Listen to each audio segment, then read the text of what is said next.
ಇತ್ತೀಚಿನ ಸಂಚಿಕೆಗಳನ್ನು ಜಾಹೀರಾತಿನ ಕಿರಿಕಿರಿ ಇಲ್ಲದೆ ನೋಡಿ.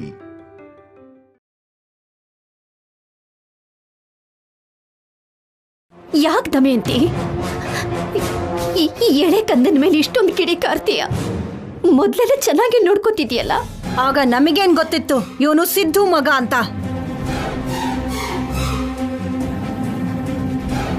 ಇಷ್ಟಕ್ಕೂ ಸಿದ್ದು ಇವನು ನನ್ನ ಮಗ ಅಂತ ಹೇಳ್ದೆ ಹೋಗಿದ್ರೆ ಮೀನಾಕ್ಷಮ್ಮಂಗೆ ಹೇಗೆ ಗೊತ್ತಾಗ್ತಿತ್ತು? ಅವ್ರು ಬಂದು ಯಾಕೆ ಇಲ್ಲಿ ಗಲಾಟೆ ಮಾಡ್ತಾ ಇದ್ರು? ಕನ್ಫರ್ಮ್ ಆಗಿ ಇವನು ಸಿದ್ದು ಮಗನೇ.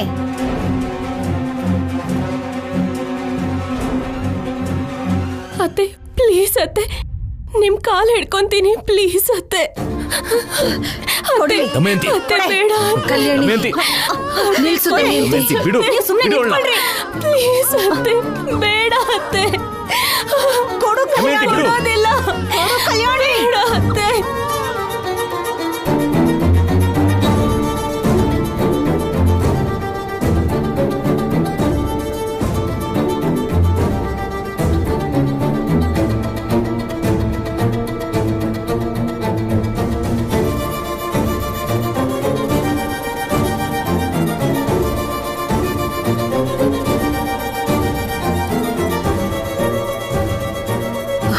ಅಮ್ಮ ಕಲ್ಯಾಣಿ, ದಮಯಂತಿ ದಮಯಂತಿ ಅಯ್ಯೋ,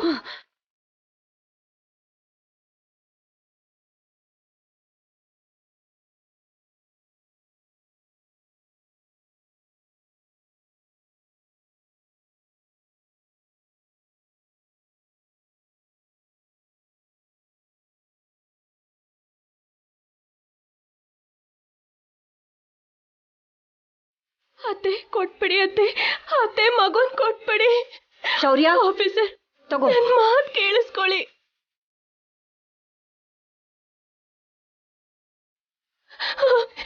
ಆಫೀಸರ್ ಬೇಡ ಆಫೀಸರ್, ಅತ್ತೆ ಆಫೀಸರ್ ನನ್ ಮಾತ್ ಕೇಳಿಸ್ಕೊಳ್ಳಿ. Officer officer officer please officer, ಕರ್ಕೊಂಡು ಹೋಗ್ಬೇಡಿ ಆಫೀಸರ್.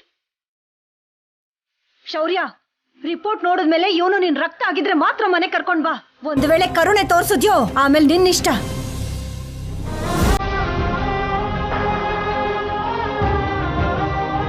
ಸಿದ್ದು ಇಂದ ಇಷ್ಟೆಲ್ಲ ನಡೀತು ಅಂದ್ಮೇಲೆ ಅವ್ನ್ ಮಗುವಿಂದ ಇನ್ನೇನೆಲ್ಲ ಆಗ್ಬೋದು ಅಂತ ಯೋಚನೆ ಮಾಡು. ಆಫೀಸರ್ ಪ್ಲೀಸ್ ಆಫೀಸರ್, ಕರ್ಕೊಂಡು ಹೋಗ್ಬೇಡಿ ಪ್ಲೀಸ್. ಶೌರ್ಯ ಯೋಚನೆ ಮಾಡ್ಬೇಡ, ಹೋಗು. ಶೌರ್ಯ, ನೀನ್ ಮಾಡಕ್ ಹೊರಟಿರೋ ತಪ್ಪು ಕಣೋ. ತಪ್ಪಲ್ಲ.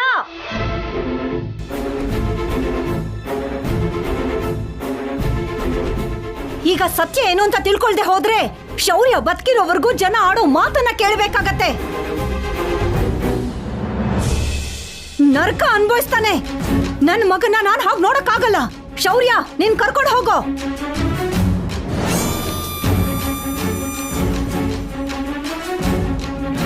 ಬೇಡ ಆಫೀಸರ್ ಪ್ಲೀಸ್ ಆಫೀಸರ್, ಹೀಗ್ ಮಾಡಬೇಡಿ ಪ್ಲೀಸ್. ಶೌರ್ಯ, ಶೌರ್ಯ ಶೌರ್ಯ ಬೇಡ, ಕರ್ಕೊಂಡು ಹೋಗ್ಬೇಡಿ. ಶೌರ್ಯ, ಶೌರ್ಯ ಶೌರ್ಯ ಶೌರ್ಯ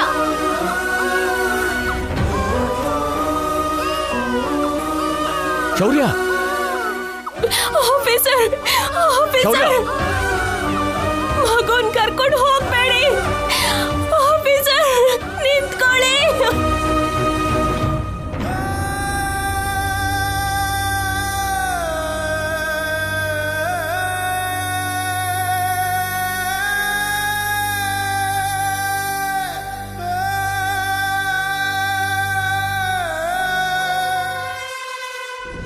ನಾನು ಎಷ್ಟೋ ಸಿನಿಮಾ ಸೀರಿಯಲ್ ನೋಡಿದ್ದೀನಿ, ಆದ್ರೆ ನಮ್ಮನೆ ಗುಟ್ನಂತ ಕಥೆನ್ ಮಾತ್ರ ಎಲ್ಲೂ ನೋಡಿಲ್ಲ.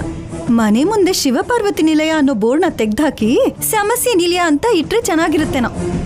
ಇಲ್ಲ ಅಂದ್ರೆ ನನ್ನ ತಮ್ಮ ಸಂಪದ ಪ್ರೀತಿಸೋದಂದ್ರೇನು, ಸಂಪದಾಗೆ ಶೌರ್ಯ ಜೊತೆ ಮದ್ವೆ ಆಗೋದಂದ್ರೇನು, ಮತ್ತೆ ನನ್ನ ತಮ್ಮನ ಜೊತೆ ಓಡ್ ಹೋಗೋದಂದ್ರೇನು, ಶೌರ್ಯ ಕಲ್ಯಾಣಿ ಕೂತ್ಗೆ ತಾಳಿ ಕಟ್ಟೋದಂದ್ರೇನು, ಇದೆಲ್ಲ ಪಕ್ಕಕ್ಕಿಟ್ರು ಇವಾಗ ಮೋಕ್ಷ ಶೌರ್ಯ ಮಗನ ಸಿದ್ದು ಮಗನ ಅಂತ ಎಲ್ಲರೂ ತಲೆ ಚಚ್ಕೊಳ್ಳೋದು ಯಾಕೆ?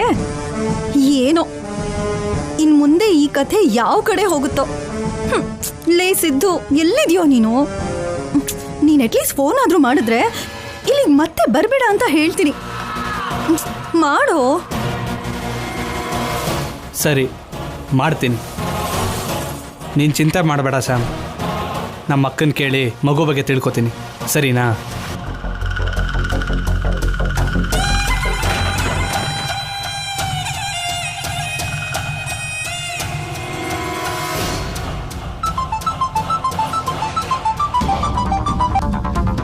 ಹಲೋ ಅಕ್ಕ, ನಾನು ಸಿದ್ದು. ಲೇ ಸಿದ್ದು, ನಿನಗೆ 100 ವರ್ಷ ಆಯ್ಸು ಕಣೋ. ಈಗಷ್ಟೇ ನಿನ್ನ ನೆನ್ಸ್ಕೊಂಡೆ, ನೀನೇ ಮಾಡ್ದೆ. ಯಾಕಕ್ಕ? ಯಾಕೆ ಅಂತ ಎಷ್ಟು ಸಿಂಪಲ್ ಆಗಿ ಕೇಳ್ತಿದ್ಯಲ್ಲ ಸಿದ್ದು. ಅಮ್ಮ ಶೌರ್ಯ ಮಗನ್ ನಾಮಕರಣಕ್ಕೆ ಬಂದು ದೊಡ್ಡ ಗಲಾಟೆನೆ ಮಾಡ್ಬಿಟ್ಲು. ಮಗು ನಿನಗೆ ಸಂಪಾದಗೆ ಹುಟ್ಟಿದ್ದು ಅಂತಂದ್ಲು. ನೀನ್ ಮಾತ್ರ ಈ ಮನೆ ಕಡೆ ತಲೆ ಕೂಡ ಹಾಕ್ಬಿಡ ಸಿದ್ದು. ಕೋಪದಲ್ಲ ಶೌರ್ಯ ನೀನನ್ ಶೂಟ್ ಮಾಡಿದ್ರು ಮಾಡ್ಬಿಡ್ತಾನೆ. ನೀನ್ ಎಲ್ಲಿದೆಯೋ ಅಲ್ಲೇ ಹಾಯಾಗಿದ್ಬಿಡೋ. ಸರಿ ಅಕ್ಕ, ಆಗ್ಲಿ. ಆಗ್ಲಿ ಅಕ್ಕ ಅಂದೇ ಹೊರತು ಹೇಗಿದ್ಯಾ ಅಕ್ಕ ಅಂತ ಒಂದ್ ಮಾತಾದ್ರೂ ಕೇಳಿದ್ಯೇನೋ? ಹೇಗಿದೆಯಾ ಅಕ್ಕ? ಹೇಗಿರ್ತೀನೋ? ಈ ಮಧ್ಯೆ ನಾನು ಏನ್ ಮಾಡಿದ್ರು ರಿವರ್ಸ್ ಆಗೋಗ್ತಿದೆ. ನನ್ನ ಮನೆಯಿಂದ ಹೊರಗಡೆ ಹಾಕೋ ಅಂತ ಪ್ರಯತ್ನ ಮಾಡಿದ್ರು ಕಣೋ. ಈಗ ಮನೇಲಿ ಅನುಪಮ ಕಲ್ಯಾಣಿ ಇದೆ, ರಾಜ್ಯಭಾರ ಆಗೋಗಿದೆ ಕಣೋ. ನಿಮ್ಮ ಅಕ್ಕಂಗೆ ಈ ಜನ್ಮದಲ್ಲಿ ಕಷ್ಟ ತೀರೋ ತರ ಇಲ್ಲ ಕಣೋ ಸಿದ್ದು.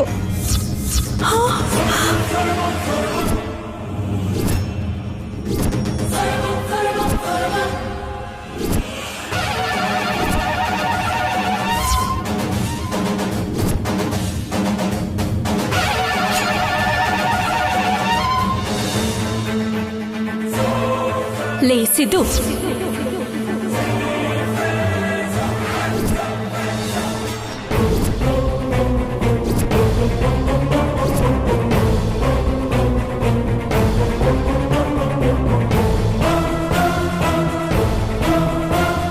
ಕಳ್ಳಂತರ ಬಚ್ಚಿಟ್ಕೊಂಡು ಎಲ್ಲೋಡೋಗಿದ್ದೀರೋ? ಎಷ್ಟು ದಿನ ಹೀಗೆ ಫೋನ್ ನಂಬರ್ ಬದಲಾಯಿಸ್ಕೊಂಡು ತಪ್ಪಿಸ್ಕೊಂಡು ಓಡಾಡ್ತೀರಾ? ಹಾ,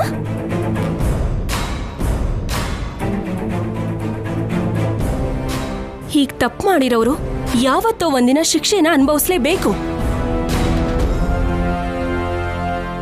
ಧೈರ್ಯ ಇದ್ರೆ ಆಫೀಸರ್ ಮುಂದೆ ಬಾರೋ, ಸುಟ್ಟು ಬಿಸಾಕ್ತಾರೆ. Cool baby, cool. ಕೇಳ್ತೀನಿ ಅಂತ ಏನೇನೋ ಮಾತಾಡ್ತಿದ್ಯಾ? ನೀನು ಕೋಪ ನೋಡ್ತಿದ್ರೆ ನನ್ನಿಂದ ನಿನ್ನ ಲೈಫ್ ದೊಡ್ಡ ಡ್ಯಾಮೇಜ್ ಆಗಿರೋ ಹಾಗೆ ಅನಿಸ್ತಿದೆ. ಏನೋ ದಮ್ಮಿದ್ರೆ ಶೌರ್ಯನ ಮುಂದೆ ಬರಬೇಕಾ? ದಮ್ಮಿದ್ದಕ್ಕೆ ಶೌರ್ಯನ ಮನೆಗೆ ಕಳ್ತನಕ್ಕೆ ಬಂದಿದ್ದು. ಬಟ್ ಯಾರಾದರೂ ಹಿಡಿಯೋಕ್ಕಾಯ್ತಾ? ಇಲ್ವೇ? ನೋಡು ಬೇಬಿ, ನೀನು ಅನಗತ್ಯವಾಗಿ ನನ್ನ ವಿಷಯದಲ್ಲಿ ತಲೆ ಹಾಕ್ತಿದ್ಯಾ. ಬೇಡ ಬೇಡ ಅಂತ ಗಿಣಿಗೆ ಹೇಳ್ದಂಗೆ ಹೇಳಿದ್ದೀನಿ, ಕೇಳಿದ್ಯಾ? ಇಲ್ಲ. ಕೋಟಿ ರೂಪಾಯಿ ನನಗೆ ಸಿಗ್ದಿರೋ ಹಾಗೆ ಮಾಡಿದೆ. ಅದಕ್ಕೆ ನಾನು ನಿನ್ನ ಜೊತೆ ಆಡೋಕ್ಕೆ ಶುರು ಮಾಡಿದೆ. ನಿನ್ನ ಲೈಫ್ಗೆ ಏಟ್ ಕೊಟ್ಟೆ. ಎಲ್ಲರ ಮುಂದೆ ನಿಂದೆ ತಪ್ಪು ಅನ್ನೋ ಹಾಗೆ ಮಾಡಿದೆ.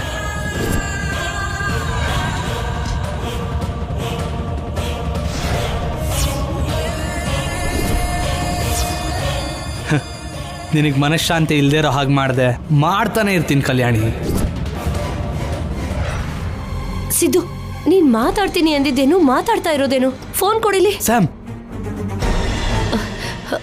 ಹಲೋ ಕಲ್ಯಾಣಿ, ನನ್ನ ಮಗ ಹೇಗಿದ್ದಾನೆ?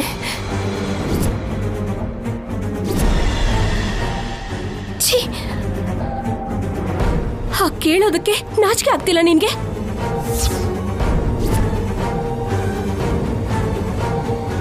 ಹುಟ್ಟಿದಾಗೆ ಮಗುನ್ ಬಿಟ್ಟು ಹಾಗೆ ಹೇಗೆ ಹೋದೆ ನೀನು? ಆ ಸಿದ್ದುಗಂತೂ ನಾಚಿಕೆ ಇಲ್ಲ. ನೀನ್ ಹೆಣ್ಣಲ್ವಾ? ಇಷ್ಟು ದಿನ ಆದ್ಮೇಲೆ ನಿನ್ ಮಗು ನಿಂಗೆ ನೆನ್ಪಾಯ್ತಾ? ನೀನ್ ಹೊರಟೋದ್ರು ಮಗು ಮುಖ ನೋಡ್ಕೊಂಡು ಆಫೀಸರ್ ಮುಂಚಿನ ತರನೇ ಆಗ್ತಿದ್ದಾರೆ. ಇವಾಗ ಮತ್ತೆ ಸಿದ್ದು ಅವರಮ್ಮ ಬಂದು ಮಗು ನಿನಗೂ ಸಿದ್ದುಗೂ ಹುಟ್ಟಿದ್ದು ಅಂತ ಹೇಳಿದ ತಕ್ಷಣ ಆಫೀಸರ್ಗೆ ತಡ್ಕೊಳಕ್ಕಾಗಿಲ್ಲ ಗೊತ್ತಾ?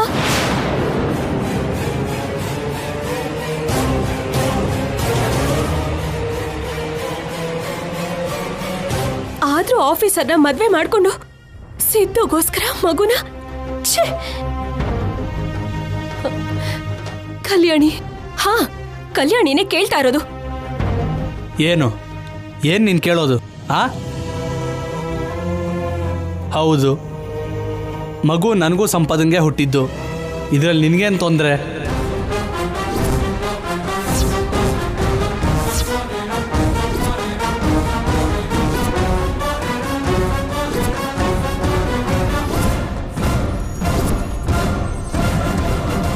ಪ್ರೀತಿಸಿದ್ವಿ, ನಮ್ಮ ಪ್ರೀತಿ ಗುರುತಾಗಿ ಮಗು ಹುಟ್ಟು. ಏನು ಮಾಡ್ತೀಯಾ?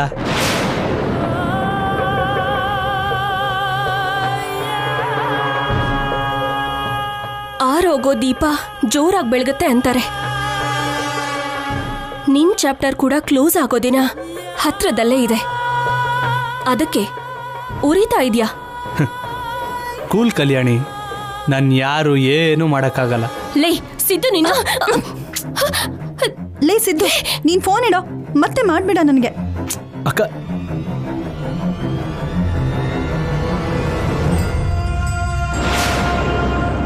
ಆದ್ರೂ ನೀನೇನ್ ಕಲ್ಯಾಣಿ ನನ್ನ ತಮ್ಮನ್ಗೆ ಆ ಥರ ಬೈತಿದ್ಯಾ? ನಿಮ್ ತಮ್ಮ ಮಾಡಿರೋ ಘನಕಾರ್ಯ ಆ ಥರ ಇದೆ. ಚಿಕ್ಕಮ್ಮ, ನಿಮ್ ತಮ್ಮ ಕಾಲ್ ಮಾಡಿದ್ರೆ ನಂಬರ್ ನನಗೆ ಕೊಡು. ಹಾ, ಯಾಕೆ? ಆಫೀಸರ್ ಕೊಡೋಕೆ. ಚಿಕ್ಕಮ್ಮ, ಡಿಲೀಟ್ ಮಾಡ್ಬಿಡ ಚಿಕ್ಕಮ್ಮ, ಪ್ಲೀಸ್. ಏನ್ ಕಲ್ಯಾಣಿ, ಏನೋ ನಂಬರ್ ಅಂತಿದ್ಯಾ? ಸಿದ್ದು ಕಾಲ್ ಮಾಡಿದ ಚಿಕ್ಕಪ್ಪ. ಚಿಕ್ಕಮ್ಮ ಅದನ್ನ ಡಿಲೀಟ್ ಮಾಡಿದ್ರು. ಅಂದ್ರೆ ನೀನ್ ಇನ್ನು ನಿನ್ ತಮ್ಮನ ಜೊತೆ ಮಾತಾಡ್ತಾನೆ ಇದೀಯಾ? ಫೋನ್ ಮಾಡಿದ್ದ, ಮಾತಾಡ್ದೆ, ತಪ್ಪೇನಿವಾಗ?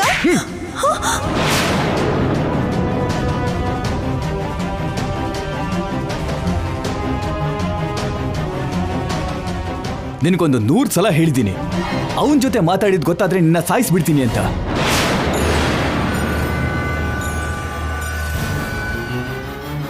ಅನಾವಶ್ಯಕವಾಗಿ ಅವನ್ನ ಈ ಮನೆಯಲ್ಲಿರೋದಕ್ಕೆ ಬಿಟ್ವಿ. ಅವನಿಂದ ನಮ್ಮ ಮರ್ಯಾದೆ ಎಲ್ಲ ಹೋಯ್ತು. ಈಗ ಹಸುಗೂಸಿನ ಮೇಲೂ ಕಳಂಕ ಬಂದಿದೆ.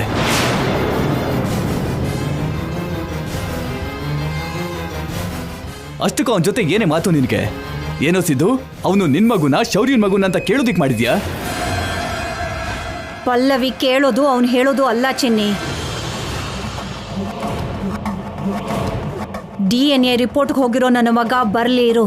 ಆ ರಿಪೋರ್ಟ್ ಬರ್ತಿದ್ದ ಹಾಗೆ ಎಲ್ಲ ಸತ್ಯ ಗೊತ್ತಾಗತ್ತೆ. ಅವನು ಸಿದ್ದು ಮಗನೇ ಆಗಿದ್ರೆ ಈ ಮನೆಗೆ ಬರಲ್ಲ. ಯಾವುದಾದ್ರೂ ಅನಾಥಾಶ್ರಮದಲ್ಲೋ ಬೀದಿನಲ್ಲೋ ಬೆಳಿತಾನೆ. ನನ್ನ ಮೊಮ್ಮಗ ಆಗಿದ್ರೆ ಮಾತ್ರ ಈ ಮನೆಗೆ ಬರೋದು.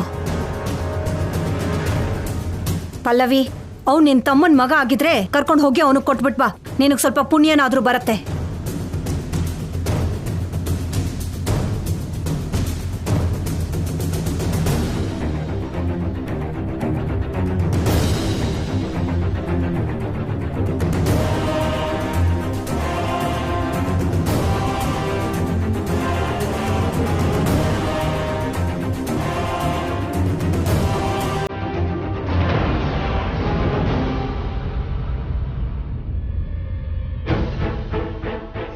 ಇವನು ಸಿದ್ದು ಮಗು ಅಂತ ಗೊತ್ತಾದ್ರೆ ಅಲ್ಲಿಂದಲ್ಲೇ ಬಿಟ್ಟು ಬರೋದಕ್ಕೆ.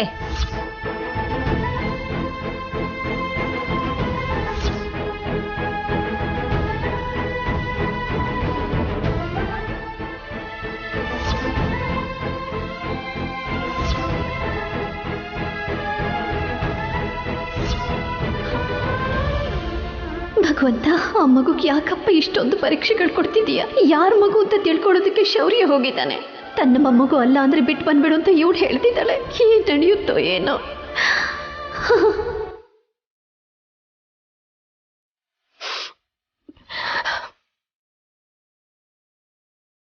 ಅಮ್ಮ.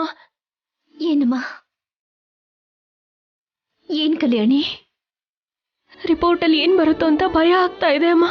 ಒಂದ್ ವೇಳೆ ಕಂದ ಸಿದ್ದು ಮಗು ಅಂತ ಗೊತ್ತಾದ್ರೆ ಆಫೀಸರ್ ದಮಯಂತಿ ಅತ್ತೆ ಹೇಳ್ದಾಗೆ ಮಗುನ ಬಿಟ್ಟು ಬಂದ್ಬಿಡ್ತಾರೇನೋ ಅಂತ ಭಯ ಆಗ್ತಿದೆ ಅಮ್ಮ. ಅದಕ್ಕೆ ನಾನು ಹಾಸ್ಪಿಟಲ್ಗೆ ಹೋಗೋಣ ಅನ್ಕೋತಿದ್ದೀನಿ. ನೀನೊಬ್ಳೆ ಯಾಕೆ ಹೋಗ್ತೀಯ ಕಲ್ಯಾಣಿ? ನಾನು ಬರ್ತೀನಿರು. ಬೇಡಮ್ಮ, ಈಗಾಗ್ಲೇ ಆಫೀಸರ್ ನಮ್ಮೆಲ್ಲರ ಮೇಲೆ ಕೋಪಿಸ್ಕೊಂಡಿದ್ದಾರೆ. ಮಾಡ್ದಿರೋ ತಪ್ಪಿಗೆ ನಿಮ್ಮನ್ನ ಆರೋಪಿ ತರ ನೋಡ್ತಿದ್ದಾರೆ. ಹಾಗಂತ ನಿನ್ನೊಬ್ಬಳನ್ನೇ ಹಾಸ್ಪಿಟ್ಲಿಗೆ ನಾನು ಹೇಗಮ್ಮ ಕಳಿಸ್ಲಿ? ಅದು ಅಲ್ಲದೆ ರಿಪೋರ್ಟ್ ಏನ್ ಬರುತ್ತೋ ಏನೋ ಅದು ಗೊತ್ತಿಲ್ಲ. ಒಂದು ವೇಳೆ ಮಗು ಸಿದ್ದುದು ಅಂತ ಏನಾದರೂ ರಿಪೋರ್ಟ್ ಬಂದ್ಬಿಟ್ರೆ ಶೌರ್ಯ ಏನ್ ನಿರ್ಧಾರ ತಗೊಳ್ತಾನೋ ಏನೋ. ಆಗ ನೀನೇನಾದ್ರೂ ಶೌರ್ಯನ ಹತ್ರ ಮಾತಾಡೋದಕ್ಕೆ ಹೋದ್ರೆ ಅನಾವಶ್ಯಕವಾಗಿ ವಾದ ವಿವಾದಗಳು ನಡೆಯುತ್ತೆ. ಹೆತ್ತ ತಾಯಿ ಮಗು ಹುಟ್ಟುತ್ತಿದ್ದ ಹಾಗೆ ಮಗುನ ಇಲ್ಲೇ ಬಿಟ್ಬಿಟ್ಟು ಹೊರಟೋದ್ಲು. ನಿನಗ ಆ ಮಗುನ ಬಿಟ್ಟಿರೋಕ್ಕಾಗಲ್ವಲ್ಲ. ಹೆತ್ತ ತಾಯಿಗಿಂತನೂ ಹೆಚ್ಚಾಗಿ ನೀನ್ ಆ ಮಗುನ ಕಣ್ಣಲ್ಲಿ ಕಣ್ಣಿಟ್ಟು ನೋಡ್ಕೊಳ್ತಿದ್ಯಾ ಅನ್ನೋದು ಶೌರ್ಯನಿಗೆ ಅರ್ಥನೇ ಆಗ್ತಿಲ್ವಲ್ಲ ಕಲ್ಯಾಣಿ. ನಿಮಗೂ ನನಗೂ ಮಧ್ಯದಲ್ಲಿರೋ ಒಳ್ಳೆ ಬಂಧಾನೆ. ನನಗೂ ಕಂದನ್ ಮಧ್ಯ ಆ ದೇವರು ಬರ್ದಿರೋ ಹಾಗಿದ್ದಾನೆ. ನಮ್ಮಿಬ್ಬರ ಜೀವನದಲ್ಲೂ ಒಂದೇ ಅಲ್ವಾ ನಡೀತಾ ಇರೋದು. ನನಗೋಸ್ಕರ ನೀನು ಎಷ್ಟೆಲ್ಲ ನೋವು ಅನುಭವಿಸಿದ್ಯಾ ಅನ್ನೋದು ನನಗಿವಾಗ ಅರ್ಥ ಆಗ್ತಿದೆ ಅಮ್ಮ. ಕಂದ ದೂರ ಆಗ್ತಾನೆ ಅಂತ ಆಲೋಚನೆ ಬರ್ತಿದ್ದ ಹಾಗೆ ತಡ್ಕೊಳ್ಳೋದಕ್ಕೆ ಆಗ್ತಾ ಇಲ್ಲ. ಅದೇನೇ ಆದ್ರೂ ಕಂದನ ಮನೆಗೆ ಕರ್ಕೊಂಡು ಬಂದೇ ಬರ್ತೀನಿ. ಶೌರ್ಯನ ಕೋಪ ಏನು ಅಂತ ನಿನಗೆ ಗೊತ್ತಲ್ವೇನಮ್ಮ? ಚಿಕ್ಕವನಿದ್ದಾಗಿಂದ ನಿನ್ನ ಅಮ್ಮ ಅಂತ ಕರೆದಿದ್ದ ಆಫೀಸರ್ ಇವಾಗ ನಿನ್ನ ತಪ್ಪಾಗಿ ಅರ್ಥ ಮಾಡ್ಕೊಂಡು ಅನುಪಮ ಅವರೇ ಅಂತ ಕರೀತಿದ್ದಾರೆ. ಆಫೀಸರ್ ಬಾಯಿಂದ ಆ ಮಾತು ಪ್ರತಿ ಸರಿ ಬಂದಾಗ್ಲೂ ನಿನ್ ಮನ್ಸಿಗೆ ಎಷ್ಟು ನೋವಾಗ್ತಿದೆ ಅಂತ ನಾನು ನೋಡ್ತಾನೆ ಇದ್ದೀನಿ. ಇವಾಗ ನೀನ್ ಮತ್ತೆ ಬಂದು ನೋವಲ್ಲಿ ನೀನು ಆಫೀಸರ್ಗೆ ಏನಾದ್ರು ಅಂದ್ರೆ ಅಥವಾ ಆಫೀಸರೇ ನಿನಗೇನಾದ್ರು ಅಂದ್ರೆ ನಿಮ್ಮಿಬ್ರ ಮಧ್ಯ ಇರೋ ದೂರ ಜಾಸ್ತಿ ಆಗುತ್ತಮ್ಮ. ಆದ್ರೆ ಈಗ ನನಗೂ ಆಫೀಸರ್ ಮಧ್ಯ ಜಗಳ ಏನಾದ್ರೂ ಆದ್ರೆ ನೀನೋ ಅಜ್ಜಿನೋ ಮಧ್ಯ ನಿಂತ್ಕೊಂಡು ನಮಗ್ ಬುದ್ಧಿ ಹೇಳೋಕೆ ಚಾನ್ಸ್ ಇದೆಯಮ್ಮ. ಅದಕ್ಕೆ ನೀವ್ ಯಾರು ಬರ್ಬೇಡಿ. ನಾನೇ ಆಫೀಸರ್ ಹತ್ರ ಹೋಗ್ತೀನಿ, ಮಾತಾಡ್ತೀನಿ. ನನ್ ಮಗುನ ನನ್ನ ಹತ್ರನೇ ಇರೋ ಹಾಗೆ ಮಾಡ್ಕೋತೀನಿ. ದಯವಿಟ್ಟು ನೀವ್ ಯಾರು ಬರ್ಬೇಡಿ ಅಮ್ಮ. ಅಲ್ಲಿಗೆ ನೀವ್ ಯಾರಾದ್ರೂ ಬಂದ್ರೆ ನನ್ ಮೇಲೆ ಆಣೆ. ಕಲ್ಯಾಣಿ,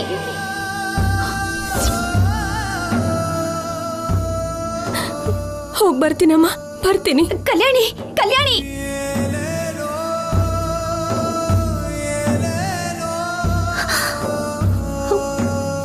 ಬೇಜಾರು ಮಾಡ್ಕೋಬೇಡಿ ಅಮ್ಮ. ಬೇಜಾರು ಮಾಡ್ಕೊಳ್ದೆ ಹೇಗಿರ್ಲಿ ಬಾಲಾಜಿ? ಕಲ್ಯಾಣಿ ಮೊದಲೇ ಚಿಕ್ಕ ಹುಡುಗಿ. ಶೌರ್ಯ ಏನಾದ್ರೂ ಅಂದ್ರೆ ಎದುರು ಮಾತಾಡೋಕ್ಕೂ ಕೂಡ ಅವಳಿಗೆ ಬರೋದಿಲ್ಲ. ಇವರಿಬ್ಬರ ಮಧ್ಯೆ ಮಾತಿಗೆ ಮಾತು ಬೆಳೆದು ಅದು ಯಾವ ಮಟ್ಟಿಗೆ ಬೆಳೆದು ಹೊರಟೋಗುತ್ತೋ ಏನೋ ಅಂತ ಭಯ ಆಗ್ತಿದೆ. ಇಂಥ ಪರಿಸ್ಥಿತಿಲಿ ದೇವರ ಮೇಲೆ ಭಾರ ಹಾಕೋದನ್ನ ಬಿಟ್ರೆ ನಮ್ಮಿಂದಿನೇನ್ ಮಾಡೋಕ್ಕಾಗತ್ತಮ್ಮ? ಕಲ್ಯಾಣಿ ಅಮ್ಮೋರು ಅನ್ಕೊಂಡಿದ್ದನ್ನ ಸಾಧಿಸ್ತಾರಮ್ಮ. ನೀವು ಹೋದ್ರೆ ಕಲ್ಯಾಣಿ ಅಮ್ಮೋರು ಹೇಳ್ದ ಹಾಗೆ ಶೌರ್ಯ ಅವರು ಅಪಾರ್ಥ ಮಾಡ್ಕೋತಾರಮ್ಮ. ನೀವು ಹೋಗದೆ ಇರೋದೇ ಒಳ್ಳೇದಮ್ಮ. ನೀವು ಶೌರ್ಯ ಅವ್ರನ್ನ ಕಲ್ಯಾಣಿ ಅಮ್ಮವ್ರನ್ನ ಒಂದು ಮಾಡೋ ಸೇತುವೆ ಆಗ್ತೀರಮ್ಮ. ಸ್ವಲ್ಪ ದಿನದಲ್ಲಿ ಶೌರ್ಯ ಅವ್ರ ಬದಲಾಗಿ ಎಲ್ಲರೂ ಒಟ್ಟಿಗೆ ಇರ್ತಾರೆ ನೋಡಿ. ಹಗಲ್ ಕನ್ಸ್ ಕಾಣೋದಕ್ಕೆ ಹೇಳ್ತಿದ್ಯಾ ಬಾಲಾಜಿ? ಅನುಪಮ ಸೇತುವೆ ಅಲ್ಲ, ಸಾರಥಿ. ಈ ಮನೇಲಿ ನಡೆಯೋ ಪ್ರತಿ ಒಂದ್ರಲ್ಲೂ ನಿನ್ ಕೈವಾಡ ಇದೆ, ಆದ್ರೆ ಕಾಣಿಸಲ್ಲ. ಆ ಕಳ್ಳ ಕೃಷ್ಣನ್ ತರ ಎಲ್ರಿಗೂ ಮಾಯೆ ಮಾಡ್ತೀಯ. ಮಹಾಭಾರತದಲ್ಲಿ ಕೃಷ್ಣ ಏನೇ ಮಾಡಿದ್ರು ಲೋಕ ಕಲ್ಯಾಣಕ್ಕೆ ಅಲ್ವೇ ನಮ್ಮವೇ? ತಿಂದು ಮನೆಗೆ ದ್ರೋಹ ಬಗ್ಗೆದು ಅಂದ್ರೆ ಇದೇ ಬಾಲಾಜಿ.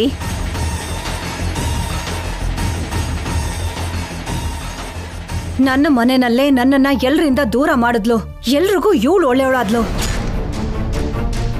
ನಾನ್ ಎಲ್ರಿಗೂ ಶತ್ರು ಆಗೋದೆ. ನಿನ್ನ ಮೇಲೆ ಸೇಡ್ ತೀರಿಸ್ಕೊಳಕ್ಕೋ ಏನೋ ಆ ದೇವ್ರು ನಿನ್ನ ಮಗಳನ್ನ ನನ್ನ ಮನೆಗೆ ಸೊಸೆ ಆಗಿ ಕಳಿಸ್ದ. ಪಾಪ ನಿನ್ನ ಮಗಳು ಮಗು ಮೇಲೆ ತುಂಬಾ ಪ್ರೀತಿ ಬೆಳೆಸ್ಕೊಂಡಿದ್ದಾಳೆ. ಇತ್ತೀಚೆಗೆ ಮನೆಗೆ ಬಂದ ಕಲ್ಯಾಣಿ ಮೇಲೆ ನೀನು ಬೆಳೆಸ್ಕೊಂಡಿರೋ ಹಾಗೆ ನಿನಗೆ ಅಮ್ಮ ಅನ್ನೋ ಸ್ಥಾನ ಸಿಕ್ಕಿರ್ಬೋದು, ಆದ್ರೆ ಅವಳಿಗೆ ಅದನ್ನು ದಕ್ಕಕ್ ಬಿಡಲ್ಲ.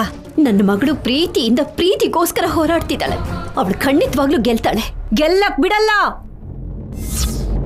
ಮತ್ತೆ ಈ ಮನೆಗ್ ಬರಕ್ ಬಿಡಲ್ಲ. ಬಾಲಾಜಿ, ಗಾಡಿ ತೆಗಿ, ಹಾಸ್ಪಿಟಲ್ಗೆ ಹೋಗ್ಬೇಕು. ಯಾಕಮ್ಮರೆ? ಹೇಳಿದ್ ಮಾಡು.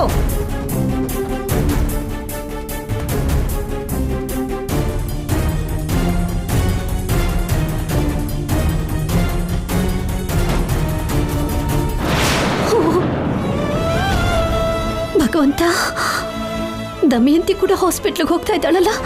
ಅಯ್ಯೋ, ನೀನೇ ಆ ಮಗುನ ಕಾಪಾಡಬೇಕು ತಂದೆ.